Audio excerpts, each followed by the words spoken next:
In this video, you will walk away with 5 strategies to make people feel seen, safe, and drawn towards you. The first thing that you can try is to match their energy. Matching their energy simply means that if someone is high energy, you want to match that. If someone is low energy, match that as well. We cannot use our energy to try and convince them to follow our energy, at least not yet. When we first match our energy with them, let's say they are low energy and we start off low with them, they would feel more connected with us because we are similar. Now, you don't leave it there as well. You slowly help them to bring that energy up as well. So start slow, then bring it up. Or maybe if you are someone who's low in energy by nature and you're speaking with someone of high energy, try to start high and then bring it a little bit down to match yours as well. Number 2 is to use the computer pose. Now the computer pose simply means that you're placing your hand here and the other hand here and almost leaning in to listen to them. Now the beauty with this pose is that it showcases or it signals to the other person that you are listening attentively. A study by Albert Morabian shows that 55% of our communication is non-verbal, 38% is on our tone of our voice, and the other 7% is the choice of words. Now this works very well when it comes to knowing how to communicate with people.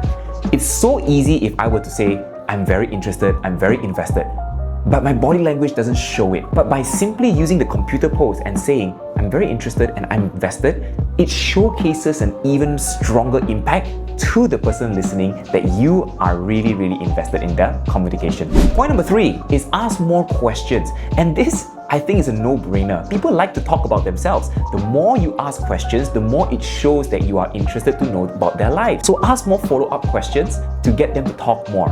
Because there's a saying that goes, to be someone interesting, first be interested. And Harvard study even proved this by saying that people who ask more questions in a communication setting are perceived to be more likable. Number 4, and that is to use yes and. Now most of the time when we get into a heated conversation or we may see opposing views from what the other person is seeing, chances are we would like to rebut. We like to say things like, but here's what it is, or we try to dismiss what they said. The magic here is if you use the word yes and, it does not seem to the other person that you are rejecting their ideas, rejecting their thoughts.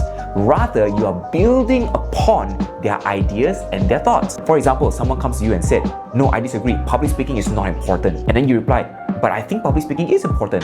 So the other person will feel that, hey, you're not seeing my point of view, you're not understanding me, you're not empathizing with me, so I'm going to fight back even harder. Your likability factor will go down. But what if you said yes and instead? So let's see in this scenario. Yeah, I don't think public speaking is important. Yes, and I see your point of view, why you may say that. Here's what I think. And then you add on to your point. Just by doing that means that I acknowledge you, I hear you, doesn't mean I agree with you. Here's my point of view to add on. Point number 5 is to give genuine compliment. And I think this is a no-brainer. If you can find something that you can compliment about them, they would absolutely feel great about themselves. It could be as simple as, hey, I like your watch, I like your shirt, I like your hair. Wow, I like it when you shared about this story. Something as simple as that to make them feel good. And that's why sometimes when people ask questions as well, one simple way to get them to feel like they are important is by saying, that's a great question, that's a good question, I really like that, thanks for asking that question, things like that. So of course, there are many ways to give compliments, and be sure that the compliments you give is meaningful and it's genuine. That's the most important part. If the compliment feels ingenuine, they will feel that you're doing it for the sake of doing it. And there you go, 5 simple strategies. So remember, people may not remember what you said, but they will definitely remember how you made them feel. So let's try one of these techniques today and watch how your relationships and how your likability factor will increase. Follow me for more public speaking and communication tips.